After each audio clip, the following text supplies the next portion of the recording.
አጽናናቸው።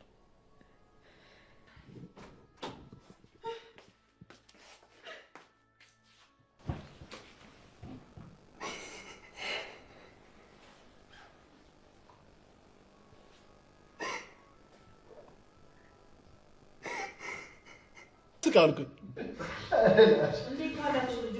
ማሚ እንዴት ነሽ? ተዋወቋት።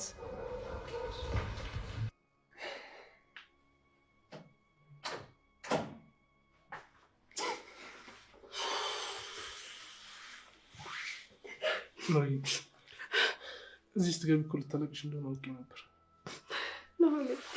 እቴቴ እኮ እንዳሳደገችኝ እናቴ ናት። ነው ለእኔም እኮ ከማንም በላይ ናት ምሩዬ። ግን ምን ማድረግ ይቻላል? በቃ እግዚአብሔር የፈለገውን ነገር አድርግ አይደል? አሁን መጽናናት ነው ያለብን ምሩዬ። እባክሽ ለእኔ ብለሽ። እንዴት ድርሳትሽ? አንድ ቀን እንኳን ከጎኗ ሆኜ ምን አስፈልገሽ ብዬ ሳላስታምማት እኮ ነው ያጣኋት። እንዴት ልርሳት? ምሩዬ እንደዚህ አትሁኝ እባክሽ፣ ስወድሽ። ተው ናሆሜ፣ እኔ ራስ ወዳድ። እሷ እኮ ሲያመኝ ፀጉሬን ደብሳ ነበር የምታስተኛኝ። አስቱዬ ደግና ሩህሩህ እናት ነበረች። ይኸው እማዬም ቤት ሆና እያለቀሰች ነው። ኪራ እንዴት እንደሚሆን ግን እንጃ። ይኸው ከቀብር መልስ ጀምሮ ሊያወራኝ ፈቃደኛ አይደለም። እሱ ምን ያርግ ብለህ ነው? ይሄ ሁሉ ጊዜኛ እንደታመመች እያወቅን እውነቱን ደብቀ ነው አሁን እንደዚህ መሆኑ ምን ነው የሚገርመው? አንዳንድ ነገሮች ባይደበቁ ነው የሚሻለው። ደግሞ እሱ ሲናደር ስለሆነ ራሷን የሳተችው። በቃ ራሱ እንደ ጥፋተኛ ነው የሚየው ከዚህ በኋላ። ዛሬማ በሩን ሰብሬ ገብቼም ቢሆን አወራዋለሁ። ከዚህ በላይ አልችልም። ለማንኛውም ልሄድ። ጽናት እኮ ስራ አግዙኝ ብላለች። እሺ ሌሊቱን እንደዛ ስታለቅሽ ያደርሽ አይደል? አሁን ምንም ነገር ሳታሪፍ ልትሄጂ ነው? ትንሽ እንኳን ረፊ እንጂ። ልተኛስ በልቴት እየመጣች እንዴት ይተኛልኛል? አይኔን ስጨፍን ሳቋ ነው የሚመጣብኝ። እሺ ተነሽ፣ ፊትሽን ታጠቢ።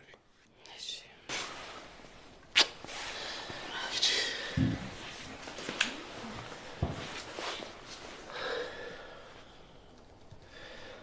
አሁን ኪራን በምን አይኔን የማየው? በምን ድፍረቴን የማናገረው? ቢመታኝ ራሱ ምን ማለት አለች? እሺ ብዬ ነው የምቀበለው።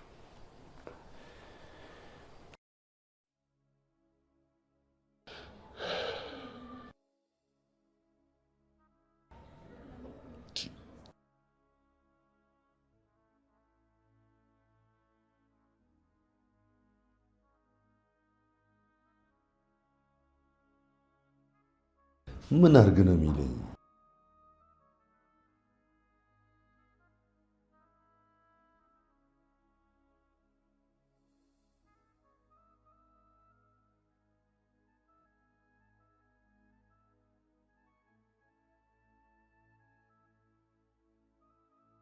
ምን ፈለክ?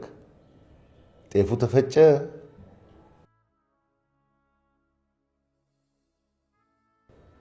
እና እኔ ምን ላድርገው? ስትፈልግ በጅምላ ስትፈልግ በችርቻሮ ሽጠው። በቃ ተወኝ አልኩህ አይደለ እንዴ?